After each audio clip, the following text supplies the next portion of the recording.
Okay, good morning friends. Myself doctor OP Rai का आप सभी का न्यू उड़ान क्लासेज ऐप पर हार्दिक स्वागत है, अभिनंदन। चलिए फ्रेंड्स, हमारे यहाँ पे जो सब्जेक्ट चल रही वो है हमारी वेटनरी एनाटॉमी की हम बात कर रहे हैं। उसी के अंदर यहाँ पे हमने जैसे प्रीवियस क्लास के अंदर क्लास फर्स्ट के अंदर हमने जो बात की थी वो बेसिकली हमने एनाटॉमी जो सब्जेक्ट होती है उसके बारे में हमने स्टडी की थी कि वहां पे हमारे पास में कौन कौन सी जो ब्रांचेज होती है एनाटॉमी के अंदर वो हमने उसकी स्टडी की थी। चलिए फ्रेंड्स, फिर उसी के अंदर वहां पे हमने देखा था कि जैसे कि सिस्टमेटिक जो एनाटॉमी होती है उसी के अंदर हमने एक वहां पे देखा था ऑस्टियोलॉजी। क्या फ्रेंड्स देखा था?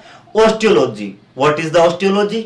ऑस्टियोलॉजी का क्या मतलब होगा? यानी कि लॉजी का मतलब अध्ययन करना और ऑस्टियो का मतलब होता है बोन्स यानी कि अस्थियां यानी कि हड्डियों के लिए। ओके फ्रेंड्स, तो लेट्स स्टार्ट। अगला अपना जो टॉपिक जो चलेगा वो वेटनरी एनाटॉमी के अंदर यहां पे हमारा जो टॉपिक चलेगा वो है हमारा ऑस्टियोलॉजी से रिलेटेड, यानी कि हम यहाँ पे जो बोन्स यानी कि अस्थियां यानी कि हड्डियों की हम बात करते हैं वो हम चैप्टर वो हम टॉपिक जो है वो हम पढ़ने जा रहे हैं।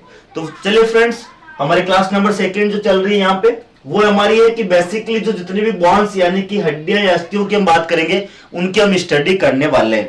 तो उसके लिए यदि आप जनरली वर्ड यूज करते हैं तो यहाँ पे बोन्स की स्टडी क्या कहलाता है बताइएगा? वो कहलाती है ऑस्टियोलॉजी। क्या कहलाती है फ्रेंड्स बताइएगा?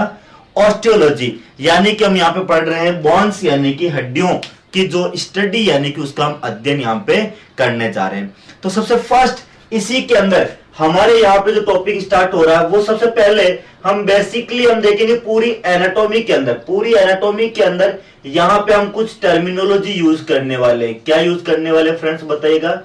टर्मिनोलॉजी यानी कि शब्दावली की हम बात करेंगे। कुछ हम ऐसी टर्म्स को यूज करेंगे जो हमारी पूरी एनाटॉमी के अंदर हेल्पफुल होगी, हमारे अगले जितने भी चैप्टर्स जो चलने वाले उनके अंदर हेल्पफुल होगी और इसी चैप्टर के अंदर भी इंपॉर्टेंट इसका एक रोल रहेगा। तो चलिए फ्रेंड्स, हम यहाँ पे बेसिकली जो बात करते हैं टर्मिनोलॉजी यानी कि टर्म्स की बात करते हैं वो कौन कौन सी होती है। तो सबसे पहले यदि हम टर्म की बात करते हैं, पहली टर्मिनोलॉजी की बात करते हैं, तो पहली जो टर्मिनोलॉजी वो है आपकी एंटीरियर। कौन सी है? एंटीरियर। Anterior terminology. इस एंटीरियर का क्या मतलब है? इस एंटीरियर का क्या मतलब है? मान लेते हैं भाई यहाँ पे एंटीरियर का क्या मतलब होगा कि जो आपके यहाँ पे पशु शरीर है या एनिमल बॉडी है, तो उस एनिमल बॉडी का कोई भी भाग है, यदि मान लेते हैं कोई भी अंग है, मान लेते हैं उस पशु शरीर का कोई भी ऑर्गन यानी कि किसी अंग की हम बात करें, अब उस अंग के अंदर भी क्या होगा? कहीं ना कहीं भाग होगा, जैसे कि आगे वाला भी भाग होगा और पीछे वाला भी भाग होगा, मध्य में भी होगा। तो जब पशु शरीर के कोई भी हम अंग की बात करते हैं, किसी भी भाग की हम बात करते हैं, यदि उस अंग या उस भाग का यदि जो अग्रभाग होता है उसी का कौन सा भाग होगा बताइएगा? अग्रभाग यानी कि आगे वाला अग्रभाग की हम बात करेंगे, उसी को हम यहाँ पे क्या कर देंगे? कह देंगे एंटीरियर कह देते हैं। मान लेते हैं कि कोई कोई भाग जो आपका वो इस प्रकार से है, तो इसका ऑब्वियसली क्या होगा? ये वाला जो आगे की तरफ है ये वाला, ये एंटीरियर ही होगा, यानी कि आगे की तरफ है, यानी कि ये एंटीरियर वाला अग्र जो भाग होता है वो ये होता है। तो पशु शरीर जो एनिमल बॉडी यहाँ पे पशु शरीर है उसका कोई भी अंग या कोई भी भाग पार्ट की हम बात कर रहे हैं, उसी का यदि अग्रभाग आगे वाला जो भाग होता है उसी को हम यहाँ पे क्या कहते हैं? उसी को हम यहाँ पे एंटीरियर कहते हैं। क्या कहते हैं बताइएगा फ्रेंड्स? एंटीरियर कहते हैं। चलिए, फिर उसी के बाद में यहाँ पे आता है पोस्टीरियर। एंटीरियर के बाद में सेकेंड वर्ड होता है पोस्टीरियर। इस पोस्टीरियर का मतलब यही है कि जो पशु शरीर है उसका कोई भी अंग कोई भी पार्ट जो होता है उसका यदि पश्च भाग की बात करते हैं, किस भाग की बात करते हैं? पश्च भाग, जो पीछे वाला जो भाग होता है, जैसे ये है तो इसका पश्च भाग कौन सा हुआ? ये हुआ। तो ये कहीं ना कहीं उसका पश्च भाग यानी कि पोस्टीरियर जो पार्ट होता है वो यहाँ पे होता है। चलिए फ्रेंड्स, फिर यदि आपसे ऐसा बोल दिया जाए, तीसरा यदि कोई टर्म की बात करते हैं, इसी प्रकार भागों के अंदर हम बात कर लेते हैं। यदि आपसे बोल दिया जाए कि क्रेनियल, यदि कहीं पे वर्ड आ जाए क्रेनियल, तो क्रेनियल जो वर्ड ये आपको पता है बेसिकली वर्ड भी किसके लिए यूज करते हैं वो भी आपको पता होना चाहिए। चलिए, तो ये क्रेनियल की बात करते हैं, तो यहाँ पे एक टर्मिनोलॉजी आएगी क्रेनियल। कौन सी टर्मिनोलॉजी आ जाएगी? क्रेनियल। तो ये क्रेनियल की हम बात करेंगे तो यहाँ पे हम देखेंगे जो भी पशु शरीर है उस पशु शरीर से वो जो भाग है वो किसकी तरफ है वो हम देखेंगे। यदि वो सिर की तरफ है, किसकी तरफ है? सिर यानी कि हेड वाले पार्ट है उसकी तरफ या उसकी ओर है, उसकी तरफ या उसकी यदि ओर है, क्रेनियल का मतलब हो जाता है यानी कि जो हेड या सिर की तरफ वाला जो भाग हो जाएगा उसको हम क्या कह देंगे, क्रेनियल कहा जाएगा। क्या कहा जाएगा फ्रेंड्स, क्रेनियल कहा जाएगा। क्रेनियल का मतलब यानी कि वहां पे हम देखेंगे जो सिर, जो हेड वाला पार्ट होता है, उस हेड वाले पार्ट की ओर या हेड वाले पार्ट की तरफ वाला जो होता है उसी को हम क्या कहते हैं, यहां पे हम क्रेनियल कहा जाता है। क्या कहा जाता है फ्रेंड्स, क्रेनियल कहा जाता है। चलिए अगला हम देख लेते हैं। अगला जो टर्मिनोलॉजी है हमारी पास में वो है कॉर्डल। कौन सी बताइएगा, कॉर्डल की हम बात करते हैं। तो आपसे पूछ ले जाएगी कॉर्डल इसका क्या मतलब है। इसका मतलब होगा कि पशु शरीर के अंदर कोई भी भाग या कोई भी अंग की बात करते हैं, यदि वो किसकी तरफ हो, यदि वो पूंछ यानी कि टेल वाले भाग की तरफ हो, यानी कि टेल की तरफ वाला जो होता है, टेल की तरफ वाला या टेल की और जो होता है या उसकी तरफ वाला जो होता है उसी को हम क्या कहते हैं, क्या वर्ड यूज करते हैं उसके लिए हम यूज करते हैं कॉर्डल। कौन सा पार्ट यूज किया जाता है, कॉर्डल जो वर्ड है वो यहां पे टर्म में यूज किया जाता है। चलिए फ्रेंड्स अगला यदि आपसे पूछ लिया जाए, एक वर्ड होता है वेंट्रल। कौन सा भाग होता है, वेंट्रल वाला भाग होगा, और एक होता है डोर्सल। एक होता है वेंट्रल होता है और एक होता है डोर्सल की हम बात करते हैं। ठीक है, वेंट्रल जो थोड़ा सा आगे की तरफ सामने की तरफ होता है, डोर्सल जो पीछे की तरफ वाला जो भाग है होता है, उसको हम यूज करते हैं। यहां पे हम देखते हैं क्या वर्ड यूज कर रहे हैं हम।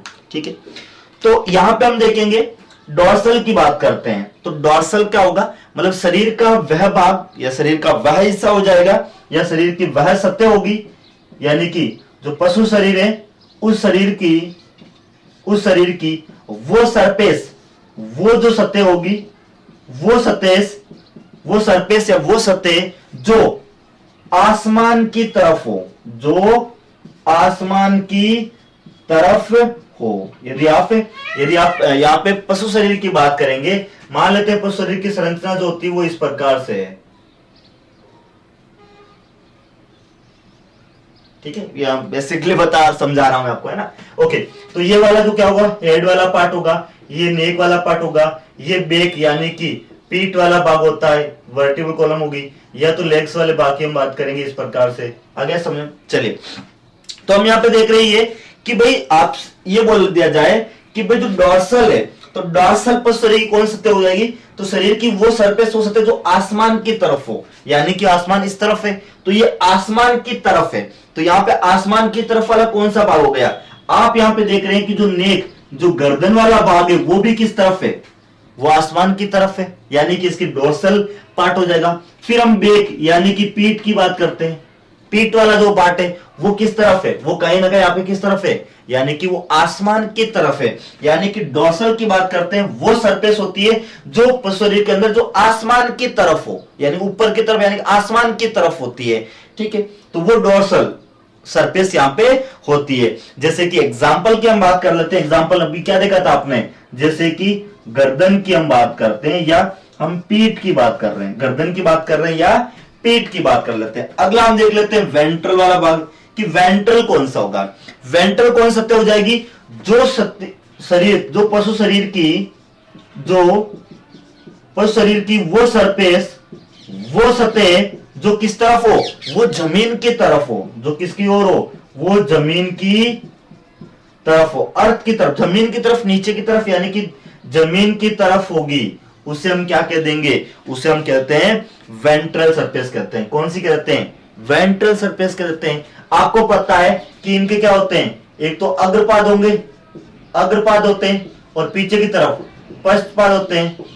तो अग्रपाद और पश्चपाद होते हैं, इनके बीच के जो भी भाग आते हैं, अग्रपाद और पश्चपाद के बीच के जो भी भाग आते हैं उनको हम क्या कह देंगे, यहाँ पे वेंट्रल सरफेस होगी। यानी कि यहां पे हो जाएगा अग्रपाद एवं पश्चपाद के बीच का जो स्थान आता है, बीच के जितने भी भाग आते हैं वो किसके अंदर आएंगे, वो यहाँ पे वेंट्रल की तरफ आ जाते हैं। तो चलिए फ्रेंड्स, यहाँ पे हम देखा एंटीरियर जो उसके अग्र वाले भाग की तरफ होता है, पोस्टीरियर की बात करेंगे थोड़ा सा पीछे की तरफ हो जाएगा, क्रेनियल की बात करते हैं जो हेड, जो यानी कि इनके हेड सिर की तरफ वाला जो भाग होता है, सिर की तरफ वाला भाग होगा, हेड की तरफ होगा, उसको हम क्या कह देंगे, उसको हम यहाँ पे क्रेनियल वाला भाग कहेंगे। कॉर्डल जो इसकी पूंछ की तरफ होता है, जो किस तरफ होता है, इसके पीछे पूंछ की तरफ जो होता है, पूंछ की तरफ होता है, उनको हम क्या कहते हैं, वहां पे हम कॉर्डल वाला भाग कहेंगे।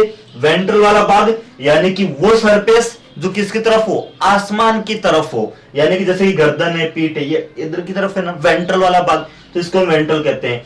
ओके, सॉरी, डोर्सल, डोर्सल का मतलब होता है ये डोर्सल वाला भाग होता है। तो डोर्सल वाला भाग गर्दन और जिस तरफ पीठ होती है आसमान की तरफ होता है। वेंट्रल वाला भाग जो होता है वो वैसे उसको आगे की तरफ होता है, यानी कि वो हम कह देंगे वो जमीन की तरफ होता है, वेंट्रल वाला भाग। जो अग्रपाद और पश्चपाद के बीच की जो जगह या भाग जो आते हैं उनको हम किसके अंदर गिना जाता है, उनको हम वेंट्रल के अंदर गिना जाता है। तो चलिए फ्रेंड्स, ये था बेसिकली आपके पास में।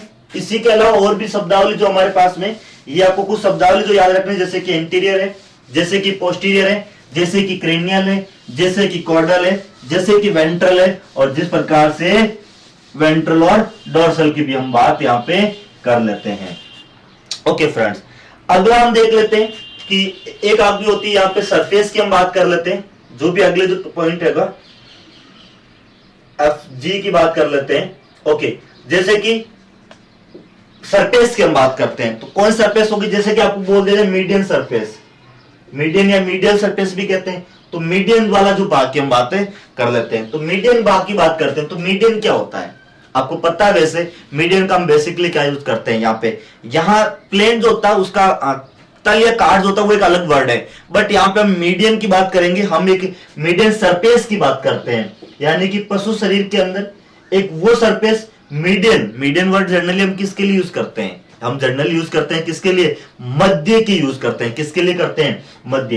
तो मीडियन सरफेस या मीडियन जो है वो पशु शरीर की वो सतह होगी जो उसकी मध्य रेखा, जो उसकी जो मध्य रेखा होती है, मध्य रेखा होती है, मीडियन लाइंस जो होती है उसके नजदीक हो, उसके क्या हो, उसके नजदीक हो। तो जो मध्य रेखा के नजदीक होगा, मध्य रेखा के निकट होगा, उसी को हम क्या कह देंगे, मीडियन सरफेस कहा जाता है। कौन सा कहा जाता है फ्रेंड्स, बताइएगा, मीडियन सरफेस, यानी कि मध्य रेखा के नजदीक हो, यानी कि कौन सरफेस कह देंगे हम इसको, ऑब्वियसली हम इंटरनल सरफेस यानी कि आंतरिक सतह इसको कहा जाएगा। चलिए फ्रेंड्स, बेसिकली आपको समझ में आ रहा है क्या हो रहा है यहाँ पे। ओके, फिर अगला एक वर्ड आता है रोस्टल। कौन सा वर्ड होता है, रोस्टल की हम बात करते हैं।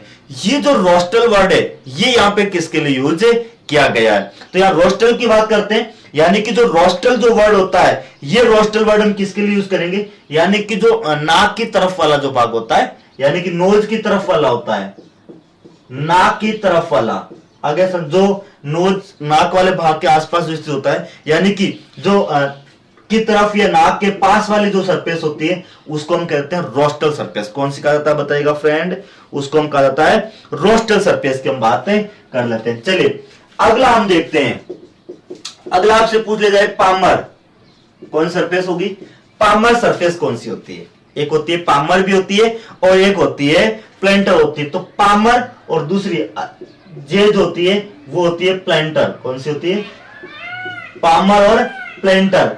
तो आपसे पूछ लिया जाए पामर और प्लेंटर की हम बात करते हैं, ये कौन सी सरफेस या कौन सा भाग होता है जिसे हम पामर कहते हैं या प्लेंटर कहते हैं। चलिए पामर या प्लेंटर की हम बात करते हैं, तो पामर जो होता है वो कौन सा भाग होगा, पामर होगा, यानी कि जो पशु शरीर के जो अग्रपाद होते हैं, पशु जो शरीर होता है, पशु शरीर होता है उसके जो अग्रपाद होते हैं, आगे वाले जो पैर होते हैं, यानी कि जो पशु शरीर रहता है, पशु शरीर के जो अग्रपाद है, इस अग्रपाद के क्या होते हैं, आपको पता है खुर होते हैं। तो उन खुरों की वो सतह, जो खुर होते हैं अग्रपाद के जो खुर होते हैं उनकी वो सतह जो जमीन को क्या करती है, स्पर्श करती है, जमीन को क्या करती है, यहाँ पे स्पर्श करती है। यानी कि अग्रपाद की हम बात करेंगे कि खुरों की सतह जो जमीन को क्या करती है, अग्रपाद के खुरों की वो सरफेस, वो सतह जो क्या करती है, जमीन को टच करती है, यानी कि स्पर्श करती है।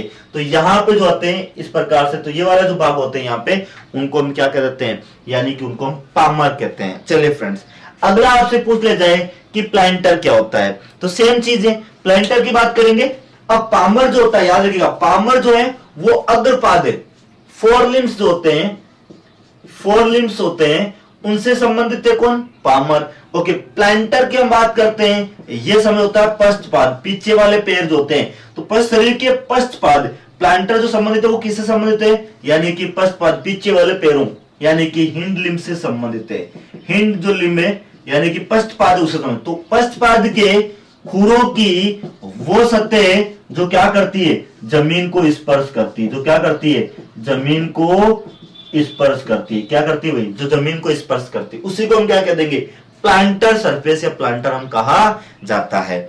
चलिए फ्रेंड, अगले और कहीं पे वर्ड आ जाए, जैसे कि आपको बोल दिया जाए डीप, कहीं वर्ड आ जाए डीप, तो आप ऑब्वियसली आप समझते हैं कि डीप का जो मीनिंग, जो मीन्स हो जाएगा वो क्या हो जाएगा? आपको पता है डीप का मीन्स होता है गहरा, या गहरी जो होता है गहरा होता है। क्या होता है भाई? गहरा होता है, डीप जो होता है। जैसे कि डीप के लिए हम वर्ड क्या यूज कर देते हैं? जैसे कि हमें पता है, जैसे कोई भी जो ऑर्गन्स होते हैं वो डीप होते हैं, तो डीप ऑर्गन कहते हैं, है ना। कोई यदि वेसल्स, जैसे आर्टरी, धमनी की बात करते हैं, धमनी आपको पता है वो क्या होती है? डीप होती है। तो इस प्रकार से हम देख लेते हैं, जो ऑर्गन्स या पार्ट्स जो गहरे के अंदर होते हैं उनको हम क्या कहते हैं? डीप कहते हैं। क्या कहते हैं? डीप यानी कि गहरा कहते हैं। चलिए अगला हम देख लेते हैं, वो है सुपरफिशियल। डीप है तो क्या हो गया? सुपरफिशियल, यानी कि हम सतही की बात करेंगे।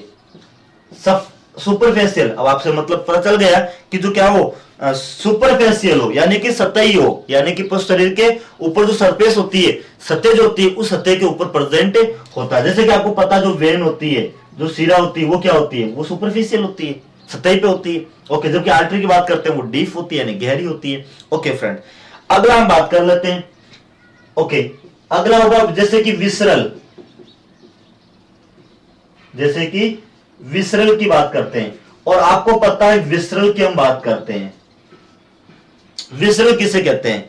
तो आपको पता है कि विसरल हम जनरली किसके अंदर यूज करते हैं? किसके लिए? जैसे कि कुछ कोमल सॉफ्ट ऑर्गन्स, कोमल उत्तक होते हैं। अब आपको पता है कोमल उत्तक किस तरफ होंगे? ऑब्वियसली वो जो विसरल फ्लूइड होता है अंदर की तरफ, बहुत ही आंतरिक की तरफ, वहां पे होता है। यानी कि हम यदि विसरल सतह आपसे बोल दिया कि विसरल सतह क्या है, तो विसरल सतह कौन सी है? जो विसरल अंगों की तरफ होती है, वो सतह, पर शरीर की वो सतह जो किस तरफ हो? जो विसरल अंगों की तरफ हो, जो विसरल अंगों की तरफ हो, जो विसरल अंग यानी कि बाहर की तरफ होती है। अब यहीं पे एक वर्ड आता है पैराइटल, तभी आपको समझ में आ जाएगा। एक होता है पैराइटल,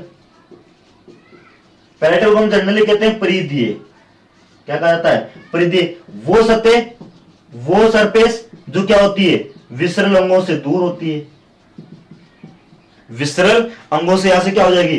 दूर होगी, विसरल अंगों से दूर। ओके, विसरल अंगों से दूर, जैसे कि मान लेते कोई एक संरचना इस प्रकार से, ठीक है, तो इस प्रकार अंदर क्या होगा? कहीं ना कहीं विसरल अंग अंदर की तरफ होते हैं, सॉफ्ट ऑर्गन्स हो गए, विसरल अंदर की तरफ होंगे, मध्य के अंदर बीचों बीच में होते हैं। तो इसका मतलब होता है कि भाई जहां पे इनके अंदर क्या होगा? ये विसरल ऑर्गन हो गया, विसरल ऑर्गन हो गया। ओके, तो इसके पास की तरफ, इसके और ये विसरल अंगों की तरफ वाले जो होते हैं, इनको हम क्या कह देंगे? इनको हम विसरल सतह कहा जाता है। जो विसरल अंगों की तरफ है उनको हम क्या कह देंगे? विसरल सतह कहा जाएगा। ओके, ये जो बाहर वाली होती है, ये तो कहां? बाहर है, यानी कि परिधि बाहर की तरफ होती है, बाहर की तरफ, उनको हम कहते हैं पैराइटल। जो क्या होते हैं? इन विसरल अंगों से क्या होती है?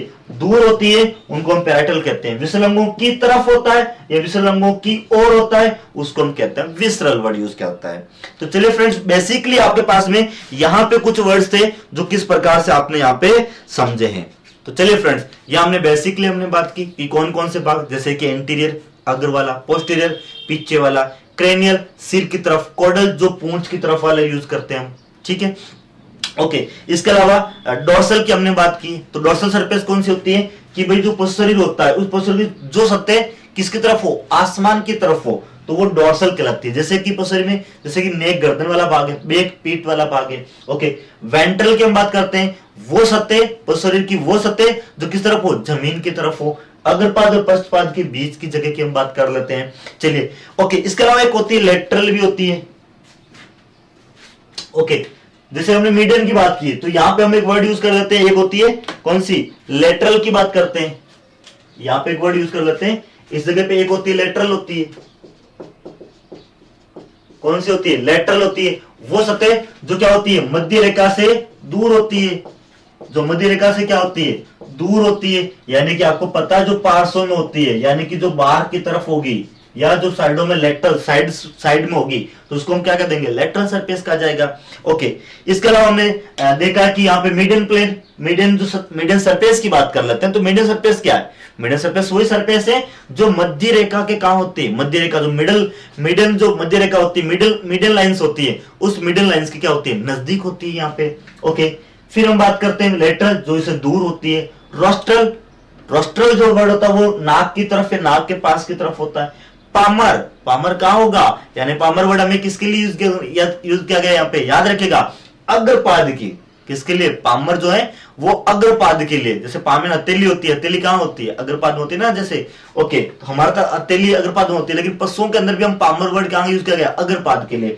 तो अग्रपाद के अंदर हम देख रहे हैं कि अग्रपाद के जो खुर होते हैं, आगे वाले जो होते हैं, अग्रपाद के जो खुर होते हैं, उनकी वो सतह जो जमीन को टच करती है, उसे हम कहते हैं पामर। प्लांटर किसे कहेंगे, यानी कि पश्चपाद के खुरों की वो सतह जो क्या होती है, जमीन को टच करते हैं। डीप, डीप का मतलब ऑब्वियसली आपको जनरली पता है कि डीप का मतलब गहरा। जैसे हमारी शरीर के अंदर जैसे धमनी की बात करते हैं, आर्टरी की हम बात करते हैं, वो कहां होती है, वो डीप होती है। सुपरफिशियल यानी जो सतही होती है, जो पार्श्व की तरफ सतही जो होती है, जैसे कि वेन। विसरल की हम बात करते हैं, तो विसरल सरफेस कौन सी होती है, कि विसरल सरफेस वो होती है, जैसे कि मान लेते हैं कि ये एक सेल होती है या एक बॉडी होती है, उसके सबसे बीचों बीच में अंदर तरफ क्या होते हैं, विसरल अंग होते हैं। ओके, विसरल अंग होते हैं। तो अब एक वो सतह जो होती है, जो कौन सी होती है, जो उस विसरल अंगों के नजदीक हो। ये विसरल होगा तो उसके नजदीक कौन सी, ये अंदर वाली यही होगी, तो उससे उस सरफेस को हम कहते हैं विसरल सरफेस कहता है। लेकिन जो विसरल अंगों के क्या हो, वो दूर हो, वहां से उसके दूर हो, तो उसे हम क्या कह देंगे, उसे हम पैराइटल कहते हैं, परिधि कहते हैं, जो बाहर की तरफ होती है। तो चलिए फ्रेंड्स, यहाँ पे हमने कुछ टर्मिनोलॉजी यहाँ पे यूज ये की थी। इसके अलावा भी कुछ टर्मिनोलॉजी वो हम देख लेते हैं यहाँ पे। इसके अलावा भी हम टर्मिनोलॉजी देखेंगे कि वो कौन कौन सी टर्मिनोलॉजी जो इससे संबंधित होती है, जो हमारे आगे पूरे एनाटॉमी के अंदर काम आने वाली है ना, पूरी एनाटॉमी के अंदर हमारे काम आएगी। और इसके अलावा हम कहीं पे वर्ड आए तो कहीं हम, ऐसा नहीं हो कि हमसे वो प्रश्न गलत हो जाए। यदि हमारे पास टर्मिनोलॉजी हमें आती है तो ऑब्वियसली आपके प्रश्न को क्या कर सकते हैं, इजीली आप सही कर सकते हैं। चलिए, इसके अलावा एक होती है एक्सियल।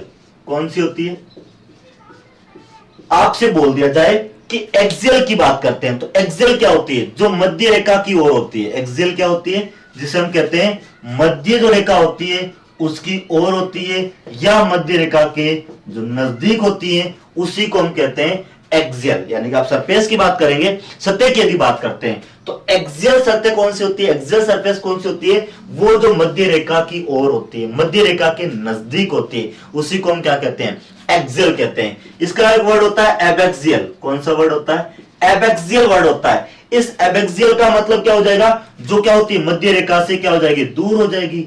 जो मध्य रेखा से क्या होती है, मध्य रेखा से क्या होती है, दूर हो जाती है, तो उससे हम क्या कहते हैं, एबैक्सियल कहते हैं। ओके, क्या कहते हैं, एबैक्सियल की हम बात है यहां पे कर देते हैं। एक होता है, आपको पता है, एक होता है प्रोक्सिमल पार्ट, एक होता है प्रोक्सिमल पार्ट, और एक होता है डिस्टल पार्ट। एक होता है प्रोक्सिमल पार्ट होता है, और एक क्या होता है ना, डिस्टल पार्ट होता है। आपको पता है प्रोक्सिमल होता है, उसको हम सामान्यतः क्या बोल देते हैं, समीपस्थ बोलते हैं, या निकटस्थ समीपस्थ बोलते हैं। डिस्टल को हम क्या बोल देते हैं, दूरस्थ बोल देते हैं। तो यहां से हम शब्दों से हम देखेंगे कि भाई जो प्रॉक्सिमल है या प्रॉक्सिमल है, और जो डिस्टल वाला पार्ट है उसका क्या मतलब, या तो कोई किसी वस्तु के पास में होता है वो समय पे, उसे दूर होगा तो वो क्या है, एक डिस्टल वाला है। लेकिन सामान्यतः हम यहाँ पे बात करेंगे, यदि कोई पार्ट ऊपर की तरफ हो, यानी कि यदि कोई ऊपर का भाग हो, यदि कोई ऊपर का भाग हो, तो उसको हम क्या कहेंगे, पहले मतलब जो पहले ऊपर की तरफ होगा, यानी वो उसके नजदीक होगा ऑब्वियसली, तो वो ऊपर का भाग होगा, वो हमारा क्या हो जाएगा,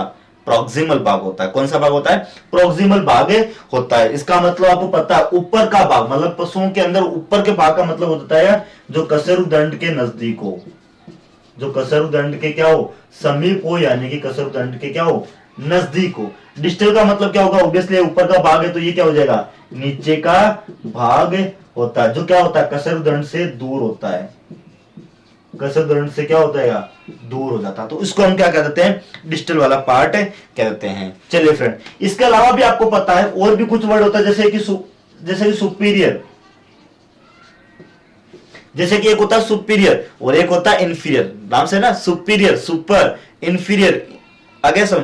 तो सुपीरियर की यदि हम बात कर लेते हैं, तो सुपीरियर की यदि हम बात करते हैं यहाँ पे, तो सुपीरियर क्या होगा, यानी कि जो शरीर की क्या हो, जो शरीर की जो शरीर बना हुआ है, उस पर शरीर जो बना हुआ है उसके यदि ऊपर की ओर होता है, किसकी ओर होता है, यदि ऊपर की ओर होता है, ऊपर की ओर होता है, उसको हम क्या कहेंगे, सुपीरियर कहा जाएगा। क्या कहा जाएगा फ्रेंड्स, सुपीरियर कहा जाएगा। और दूसरा जो होता है उसको हम कहते हैं इंफीरियर। क्या कहा जाता है, इंफीरियर की बात करते हैं। और इंफीरियर का मतलब ये हो जाएगा जो क्या होगा, शरीर के नीचे की ओर जो होता है, किसकी तरफ ओर होता है, जो नीचे की ओर होता है, उसको हम क्या कहते हैं, इंफीरियर कहा जाता है फ्रेंड्स। क्या कहा जाता है, इंफीरियर कहा जाता है। तो चलिए फ्रेंड्स, हम यहां तक बेसिकली हमने कुछ टर्मिनोलॉजी देखी जो हमारी पूरी एनाटॉमी के अंदर है हेल्पफुल होने वाले, जैसे कि एक्सियल जो मध्य रेखा की ओर हो, मध्य रेखा के नजदीक हो, एबैक्सियल जो मध्य रेखा से क्या हो, फार दूर हो, प्रॉक्सिमल समीप यानी कि ऊपर का भाग, शरीर में ऊपर का भाग, किसके समीप, यानी कसरुदंड के समीप हो,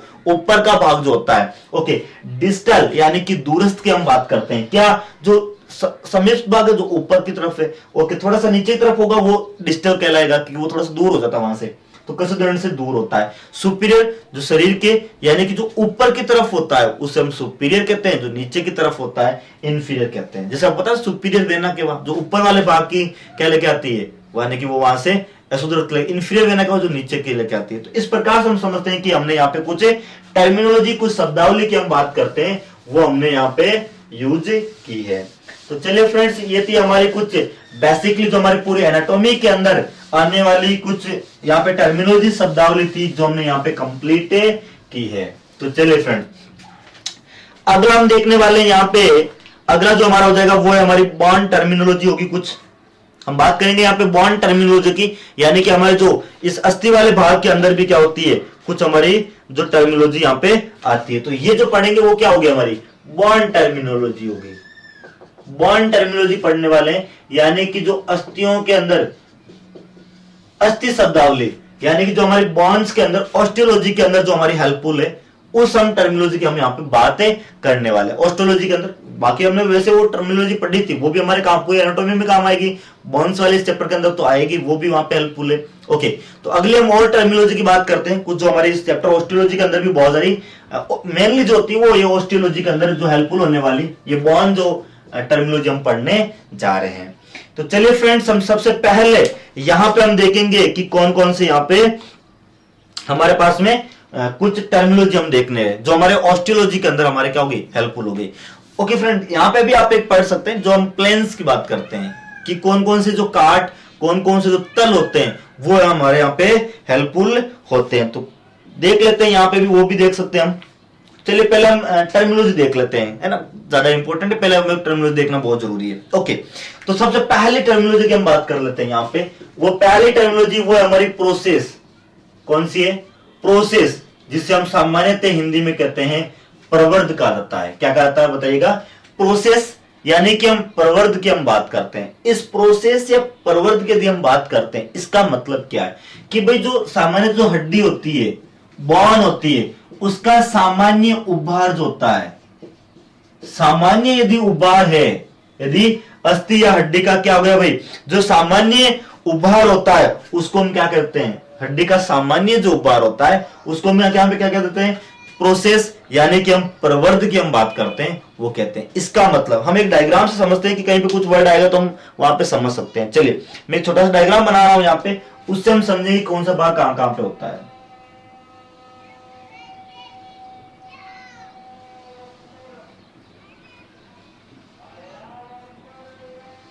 ओके फ्रेंड, तो मैं किसी बोन का एक डायग्राम बनाते हैं, उससे हम भी समझेंगे कि किस प्रकार से यहाँ पे जो है वो पार्ट कौन कौन से कहां पे होते हैं।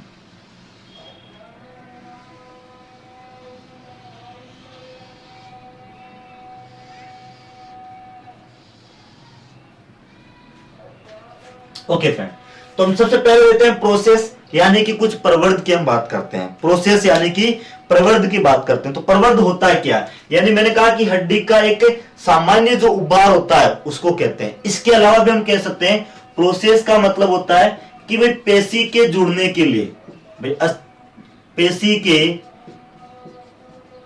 के जुड़ने के लिए एक यहां पे थोड़ा सा खुरदरा उभार भी पाया जाता है पेशी के जुड़ने के लिए। पेशी के जुड़ने के लिए हम बात करेंगे किसका, यानी कि अस्थि का ही बात करेंगे। जो अस्थि यानी कि बोन की बात करेंगे तो उस बोन का जो खुरदरा उभार होता है पेशी के, यानी बोन के साथ में कौन जुड़ेगी, मसल्स यानी पेशी। तो पेशी के जुड़ने के लिए अस्थि का एक खुरदरा उभार होता है, उसी को हम कहते हैं प्रवर्त। यानी प्रवर्त क्या है, हड्डी का सामान्य उभार क्या कहलाता है, प्रवर्त कहलाता है। दूसरा और क्या कह सकते हैं कि वे पेशी के जुड़ने के लिए जो बोन्स यानी कि हड्डी की बात करते हैं उसका जो खुरदरा उभार होता है उसको हम क्या कहते हैं, प्रोसेस करते हैं। जैसे कि इस प्रकार से, तो ये थोड़ा सा उभार निकला हुआ है, तो ये वाला जो उभार होता है इसी को हम कहते हैं प्रवर्त कहा जाता है, यानी कि इसी को हम क्या कहते हैं, प्रोसेस कहा जाता है। यानी कि प्रवर्त की हम बात यहां पे कर लेते हैं। चलिए दूसरे की बात कर लेते हैं, दूसरा बी की हम बात कर लेते हैं। एक होता है फासेट।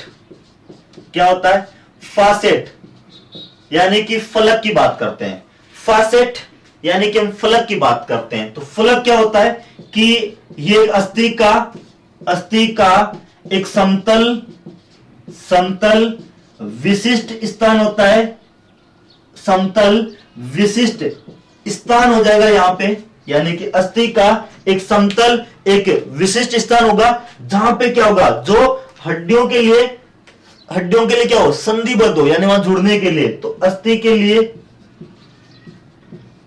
लिए संधिबद्ध हो, क्या हो वहां पे, संधिबद्ध हो, यानी कि वो वहां से क्या कर सके, जुड़ सके वहां पे, जहां पे वो जुड़ सके। तो फासेट यानी कि फलक का क्या मतलब हो जाएगा कि अस्थि का एक समतल एक विशिष्ट स्थल हो जाएगा जो अस्थि के लिए क्या हो, संधिबद्ध हो, हड्डी के जुड़ने के लिए जगह वहां पे। आगे उसी को हम कह देते हैं फासेट की हम बात कर लेते हैं। चलिए फ्रेंड अगला हम सी देख लेते हैं, वो है हमारा फोसा। कौन सा वर्ड है यहां पे, फोसा वर्ड की हम बात करते हैं कि फोसा वर्ड जो उसका मतलब क्या है। ये जो फोसा वर्ड है इसी का ये मतलब है कि जो हड्डी वगैरह होती है इन अस्थियों के ऊपर क्या होता है, एक अनियमित आकार, एक अनियमित के आकार का, अनियमित इरेगुलर आकार जो होता है उसका एक गड्ढेनुमा संरचना होती है। क्या होती है बताइएगा, एक गड्ढेनुमा संरचना होती है। फोसा का मतलब क्या हो जाएगा, फोसा का मतलब ये हो जाएगा कि भाई यहां पे क्या होगा, यहां पे एक अस्थियों के ऊपर पाए जाने वाला एक अनियमित आकार की गड्ढेनुमा जो संरचना होती है उसी को हम कहते हैं फोसा कहते हैं। ओके, फोसा रियल में क्या है, यानी कि यहाँ पे ये जो फोसा संरचना होती है वो कैसे होता है, कैसा होता है, गड्ढा है तो कैसा होता है, बड़ा गड्ढा होता है यहाँ पे। ओके, इसके अलावा ये असंधीय होता है, क्या होता है, असंधीय होता है, यानी कि नॉन आर्टिकुलर होता है, ये नॉन आर्टिकुलर होता है। ठीक है, यहाँ पे कोई ऐसे जॉइंट्स वगैरह संधि की बात नहीं आती है। तो ये लार्ज बड़ा होता है और असंधीय यानी कि नॉन आर्टिकुलर की हम बात करते हैं, वो होता है हमारा फोसा, जो इरेगुलर यानी कि अनियमित अगर होता है। और ये क्या होती है, एक गड्ढेनुमा यहाँ पे एक संरचना पाई जाती है। चलेगा फ्रेंड्स, अगला हम देख लेते हैं, जैसे फोसा एग्जाम्पल की हम बात कर लेते हैं। जैसे आपको पता है एग्जाम्पल हम बोलते हैं ना, जैसे कि सुप्रा बोलते हैं ना, जैसे सुप्रा स्पाइनस जो fossa, supra spinous fossa of scapula. तो जो स्केपुला होती है उसका कौन सा, सुप्रा स्पाइनस फोसा होता है, एक है ना, एक इंफ्रा स्पाइनस फोसा होता है, छोटे की तरफ नीचे की तरफ होगा, सुप्रा थोड़ा ऊपर की तरफ होता है। तो सुप्रा स्पाइनस फोसा होता है स्केपुला का। तो ये फोसा का मतलब क्या हो गया, फोसा का मतलब होगा गड्ढेनुमा यहाँ पे एक संरचना पाई जाती है जो एक अनियमित आकार का होता है। चलेगा, अगला हम डी की बात कर लेते हैं। डी वर्ड होता है फोविया। कौन सा वर्ड है यहाँ पे, फोविया वर्ड है। ये जो फोविया वर्ड है ये अनियमित आकार का होगा, लेकिन फोविया की हम बात करते हैं ये कैसा होता है, गोलाकार अंडाकार टाइप का। तो ये गोलाकार होता है, कैसा होता है, एक गोलाकार होता है और ये गड्ढा यानी कि गड्ढेनुमा संरचना होती है। कैसी होती है बताएगा। फोविया की हम बात कर लेते हैं। फोविया क्या है, यहाँ पे गोलाकार एक गड्ढेनुमा संरचना होती है, गोलाकार गड्ढेनुमा संरचना यहाँ पे होती है, जो यानी कि जैसे वो ना गोलाकार यानी कि जो गड्ढेनुमा यानी गर्त, समझते हैं आप, पिट्स होते हैं। तो ये गोलाकार पिट यानी गड्ढेनुमा एक संरचना होती है, जो ये थोड़ी सहयोगी होती है, किसके काम आती है, जोड़ बनाने के, जॉइंट्स जो जोड़ होते हैं वो बनाने के काम आती है, बनाने के काम में आती है। तो ये जॉइंट्स जो जोड़ होते हैं वो बनाने में भी काम आती है। कौन? फोबिया की हम यहाँ पे बातें कर लेते हैं। चलिए फ्रेंड्स, तो अगला हम यहाँ पे वो टर्मिनोलॉजी देख लेते हैं। चलिए हम बात करते हैं फोसा। अभी हमने देखा फोसा काम होता है जैसे कि ये वाला भाग है, तो यहाँ पे हम बात करते हैं ये वाला जो भाग होगा, यहाँ पे ये वाला जो क्या होता है, अनियमित आकार क्या होता है, अनियमित का आकार का गड्ढा होता है जो नॉन आर्टिकुलर होता है। यहाँ पे कोई आकर कोई जॉइंट्स या संधि नहीं बनने वाली, तो ये होता है फोसा। क्या होता है? फोसा। ओके, और आपको पता है यहाँ पे ये वाली जो जगह हो जाएगी इस प्रकार से, ये वाले, तो इसको हम क्या बोल देंगे, ये होता है फोबिया। क्या होता है? ये इस पर गड्ढा जो होगा यहाँ पे, ये गोलाकार जो गड्ढा होता है जो जॉइंट्स जोड़ बनाने के काम आता है, संधि यानी आर्टिकुलर, यानी कि जो जोड़ बनाने के काम आएगा उसको हम कह देंगे फोबिया। जबकि ये जो फोसा एक अनियमित आकार का गड्ढा है जो यहाँ पे कोई जॉइंट्स वगैरह बनाने काम नहीं आता, तभी हम कहते हैं नॉन आर्टिकुलर यानी कि असंधि होता है। फोबिया जो होता है ये गोलाकार गड्ढा होता है जो यहाँ पे जोड़ बनाने के भी काम में आता है। तो चलिए फ्रेंड्स, अगला हम देख लेते हैं। यहाँ पे अगली टर्मिनोलॉजी की हम बात करते हैं, वो किस प्रकार से होगी देख लेते हैं। तो प्रोसेस प्रवर्ध होता है वो हड्डी का सामान्य उभार होता है जहां पेशी के जुड़ने के लिए अस्थि बॉन्स की बात करें उसका खुरदरा उभार होता है। फासेट की हम बात कर रहे थे, अस्थि का समतल विशिष्टल जो क्या होता है, अस्थि के लिए क्या होता है, संधिबद्ध होता है। फोसा अनियमित आकार का होता है, गड्ढेनुमा संरचना होती है जो बड़ा होता है और नॉन आर्टिकुलर यानी कि असंधि होता है। जैसे example supra spinous fossa of scapula कहते हैं। फोबिया की बात करते हैं। ओके, जब हम फोबिया की हम बात कर लेते हैं तो ये गोलाकार या गड्ढेनुमा जो गड्ढेनुमा एक संरचना होती है जो क्या होती है, जोड़ बनाने के भी काम में आती है। आपको पता है एग्जांपल हम कह सकते हैं, जैसे कि हम कहते हैं ना phobia कैपेटिस, phobia कैपेटिस on head of femur. जो फीमर होती है उस फीमर का जो हेड होता है उसके ऊपर कौन होती है, फोबिया कैपेटिस होती है। कौन होती है? फोबिया कैपेटिस होती है। तो हम उस जगह को हम बोलते हैं। तो इस प्रकार से हमने यहाँ पे कंप्लीट किया। तो चलिए ये हमने कुछ यहाँ पे बॉन्ड्स के रिलेटेड टर्मिनोलॉजी हम पढ़ रहे हैं कि ऑस्टियोलॉजी के अंदर कहां हमारे हेल्पफुल ये आ रही है। तो चलिए फ्रेंड्स, अगले हम देख लेते हैं। ओके, अगला हम देख लेते हैं यहाँ पे कि एक होती है सल्कस। कौन सी टर्मिनोलॉजी अगली? सल्कस की बात करते हैं। बताइएगा सल्कस क्या होती है? सल्कस की यदि हम बात करते हैं तो वो क्या होती है कि हमारी जो अस्थि यानी कि जो हड्डी होती है, इस हड्डी की सतह पर, इस हड्डी की सरफेस या सतह पर पाए जाने वाली एक लंबा और संकरा गड्ढा होता है। लंबा होता है और संकरा जो गड्ढा होता है, लंबा होता है और वो संकरा गड्ढा होता है, उसी को हम क्या कहते हैं? उसी को हम यहाँ पे सल्कस कहते हैं। ओके, सल्कस यानी क्या है? अस्थि की सरफेस पाया जाने वाला लंबा और जो संकरा गड्ढा होता है उसी को हम क्या कहते हैं? सल्कस यहाँ पे कहा जाता है। चलिए फ्रेंड, अगली टर्मिनोलॉजी की यदि हम बात करते हैं तो वो है हमारी, जैसे कि हम बात कर लेते हैं क्रेस्ट की बात करते हैं। किसकी बात करते हैं? अगली हमारी टर्मिनोलॉजी है वो है क्रेस्ट। क्या होती है? क्रेस्ट। कभी नाम सुना आपने क्रेस्ट? ओके, अभी हम देख लेते हैं क्या होगा क्रेस्ट का मतलब। कि भाई जो अस्थि जो हड्डी होती है, इस हड्डी पर उठी हुई, हड्डी पर भी जो बॉन है उस बॉन पे उठी हुई, एक बॉन पर भी क्या होगी, यहां पे एक थोड़ी सी उठी हुई यानी कि जो वहीं पे उसके ऊपर ही संरचना होगी, उठी हुई, लंबी, उठी हुई लंबी होगी, खुरदरी होती है, संकरी होगी और मेंढ के समान संरचना। मेंढ के समान क्या हो जाएगी? जो संरचना होती है, उसी को हम कहते हैं क्रेस्ट। तो क्रेस्ट किसे कहेंगे? यानी कि जो अस्थि होती है, बॉन होती है, उसके ऊपर उठी हुई होगी, लंबी होगी, इसके अलावा खुरदरी होगी और संकरी मेंढ के समान होती है, उसी को हम क्या कहते हैं? उसी को हम क्रेस्ट कहा जाता है। क्या कहता है बताइएगा फ्रेंड? क्रेस्ट। जैसे कि सैक्रम वाला जो पार्ट होता है, सैक्रम वाला पार्ट होता है, वहां पे होती है मीडियल सैक्रल क्रेस्ट पाया था, वहां पे मीडियल सैक्रल क्रेस्ट पाया था। वो जो क्रेस्ट होता है उसी को हम कहते हैं। यानी कि सैक्रल वाले भाग के ऊपर क्या होती है? उठी हुई, लंबी, खुरदरी, संकरी, मेंढ के समान संरचना होती है, उसी को कहते थे मीडियन। एग्जांपल है मीडियल सैक्रल क्रेस्ट भी कहता है। ठीक है, चलिए फ्रेंड, ये था क्रेस्ट तक की बात करते हैं। अगला हम देख लेते हैं, एक वर्ड होता है कॉन्डाइल। कॉन्डाइल। ओके, कॉन्डाइल की यदि हम बात कर लेते हैं तो कॉन्डाइल का मतलब क्या हो जाएगा? ओके, कॉन्डाइल का मतलब होगा कि यहां पे हम देखेंगे कि कुछ आगे बोन है, तो बोन आगे का क्या बनाती है, यानी कि यहां पे जॉइंट जोड़ बनेंगे, तो ये जो जोड़ बनाती है, तो जोड़ बनाने के लिए संधि बनाने वाला, क्या बनाने वाला? संधि, यानी कि जॉइंट, संधि बनाने वाला, संधि बनाने वाला वहां पे कुछ अंडाकार संरचना होती है। कैसी होती है बताइएगा? अंडाकार संरचना। तो जोड़ बनाने वाला कुछ अंडाकार अथवा हम कह सकते हैं न्यूनकल। न्यूनकल के मतलब की बात करते हैं, ये कैसा होता है? ये थोड़ा सा जैसे अंगुली पर उभार होता है। जैसे क्या होता है? अंगुली पर उभार। कैसा? अंगुली पर जो गांठें होती है, तो अंगुली की जो गांठें होती है, अंगुली की गांठें, तो न्यूनकल समान उभार होता है। ओके, इसका मतलब कॉन्डाइल की हम बात करते हैं। कॉन्डाइल क्या है? कि जो संधि होती है, तो संधि जॉइंट बनाने वाला एक अंडाकार अथवा न्यूनकल जैसा होता है, समान संरचना या समान एक उभार पाया जाता है, और उसी उभार को क्या कहते हैं?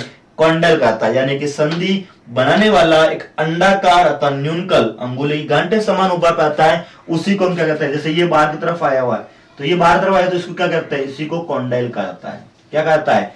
कॉन्डाइल की बात करते हैं। ओके, और अगला वर्ड मान लेते हैं कि एपिकॉन्डाइल। एपिकॉन्डाइल,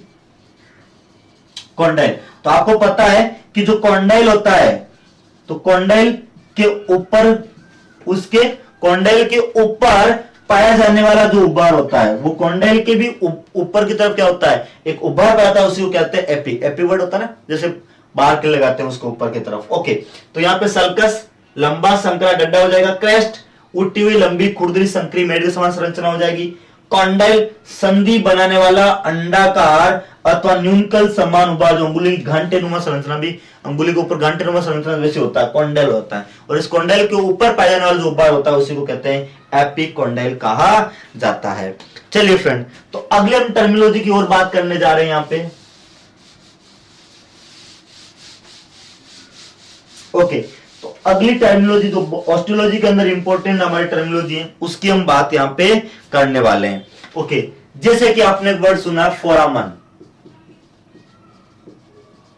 फोरामन बहुत ही इंपॉर्टेंट वर्ड है, ये प्रश्न पूछा जा सकता है आपसे। फोरामन की हम बातें कर लेते हैं। ओके, फोरामन के यदि हम बात करते हैं, इसका क्या मतलब है?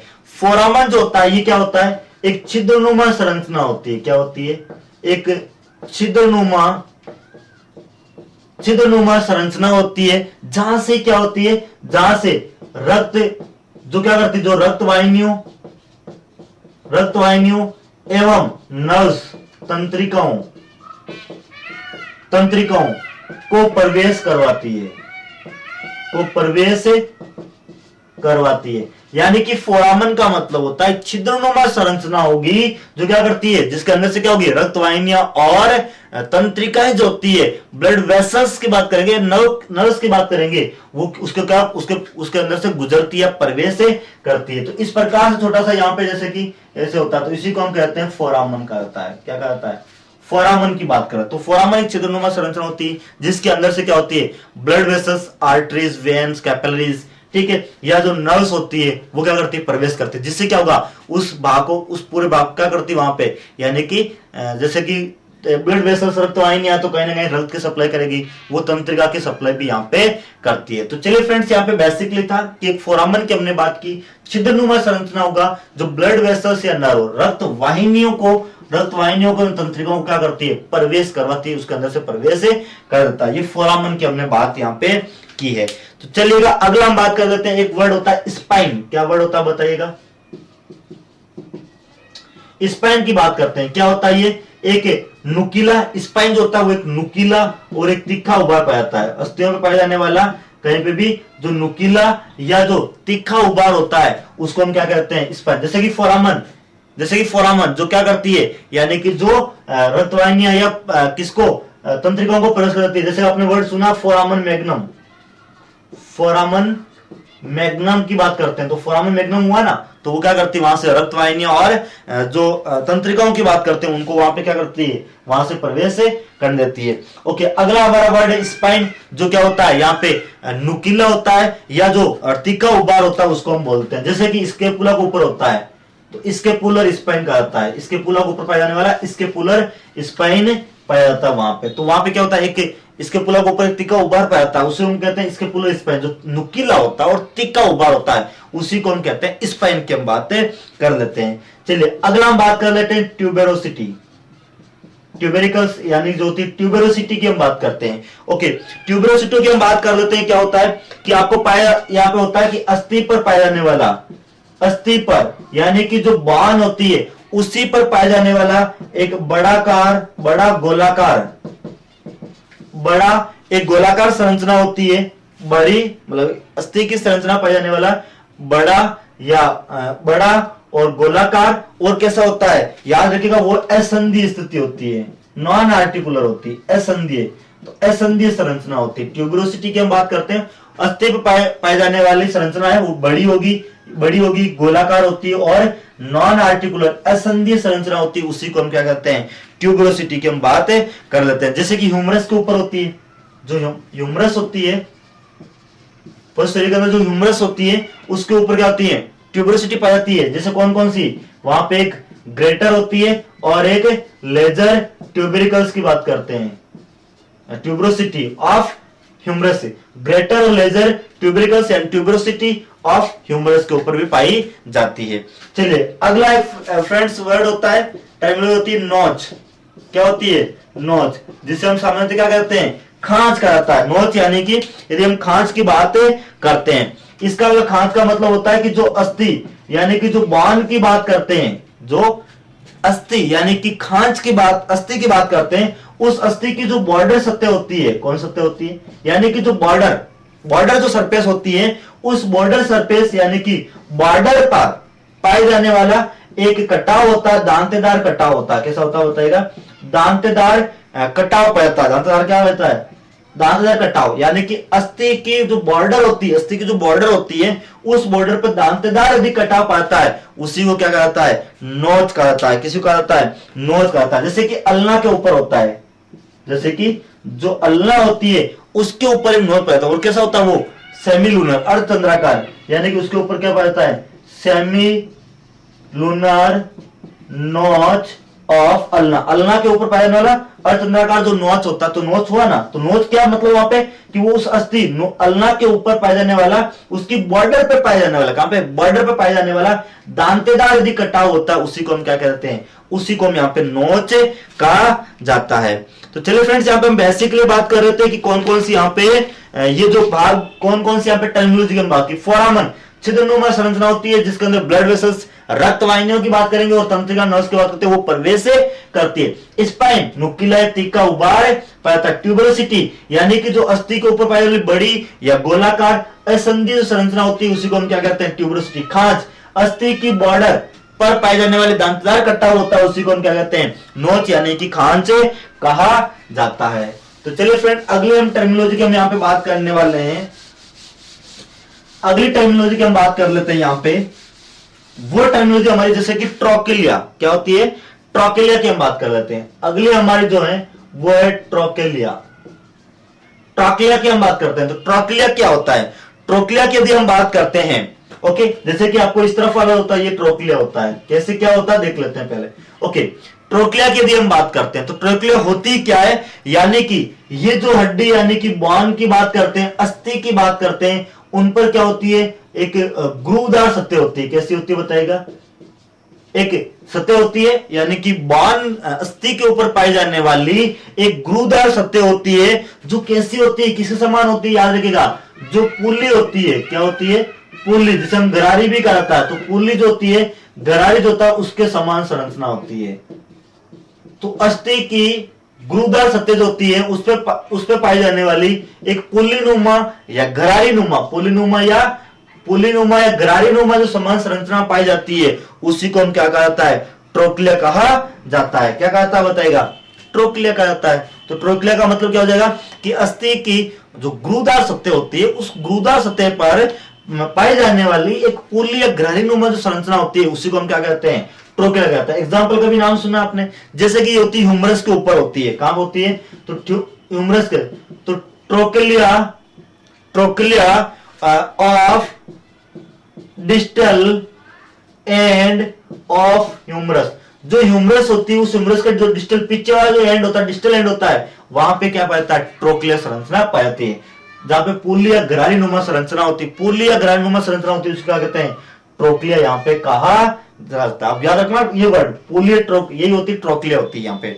ओके फ्रेंड्स, अगला हम देख लेते हैं, नेक वाले पार्ट की बात करते हैं। नेक कौन सा भाग होता है, नेक आपको पता है कि भाई जो हेड होता है उस हेड का निचला भाग होता है, हेड के नीचे की तरफ होता है, लेकिन निचला संकरा भाग होता है। निचला कैसा होता है, संकरा भाग होता है, उसी को हम क्या कहता है, नेक कहा जाता है। क्या कहता है, नेक, गिरवा वाला भाग यहाँ पे कहा जाता है।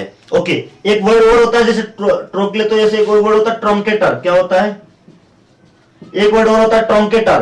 क्या होता है ट्रंकेटर, याद रखना कि जो विशेष, ये जो उबार होता है लेकिन विशेष हड्डी का होता है, किसी स्पेसिफिक हड्डी, किसी जो विशेष हड्डी, जैसे कि फीमर, तो किसी विशेष हड्डी या स्पेसिफिक जो बांध, जैसे कि फीमर की एग्जांपल फीमर है, उसका जो उबार होता है, तो ये विशेष जो हड्डी होती है, जो विशेष हड्डी होती है फीमर है, उसका सामान्य जो उबार होता है, उसका सामान्य उबार होता है, उसको हम बोलते हैं ट्रंकेटर। क्या कहता है बताइएगा फ्रेंड्स, ट्रंकेटर की हम बात कर लेते हैं। तो चलिए फ्रेंड, ट्रंकेटर मतलब विशेष हड्डी, स्पेसिफिक बोन, फीमर का एक सामान्य उबार होता है, उसको हम क्या बोल देते हैं यहाँ पे, उसको हम बोल देते हैं यानी कि ट्रंकेटर हमने बोला था। ओके, अगला एक वर्ड होता है साइनस। कौन सा वर्ड, साइनस। साइनस का मतलब हिंदी में इसको वीवर भी कहता है। तो ओके, साइनस की हम बात करते हैं, साइनस क्या होता है, साइनस विनोसस का भी नाम सुना होगा। साइनस क्या होता है, तो यहां पे हम साइनस की हम बात करते हैं, तो साइनस के अंदर वो क्या होता है, मतलब साइनस होती है खोखली गुहा होती है। क्या होती है भाई, एक सामान्य की बात करते हैं कि साइनस का मतलब क्या है यहाँ पे, तो साइनस वर्ड यूज किया गया किसी खोखली गुहा के लिए।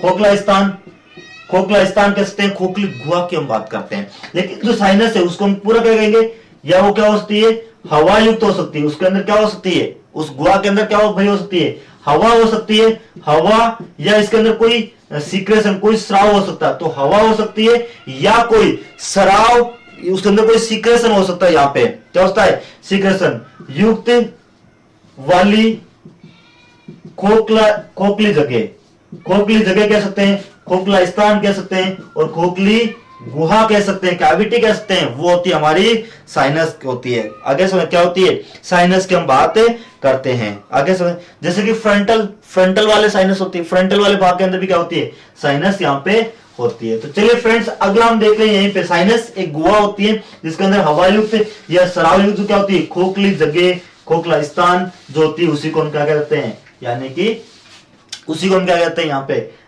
यानी कि साइनस कहा जाता है। अगला देख लेते हैं, कुछ कैविटी की बात करते हैं। जैसे कि एक वर्ड होता है ग्लिनॉइड कैविटी। कौन सी गुहा होती है, ग्लिनॉइड कैविटी, यानी कि ग्लिनॉइड जो गुहा होती है, एक ग्लिनॉइड होती है, एक होती है कॉटिलियड कैविटी।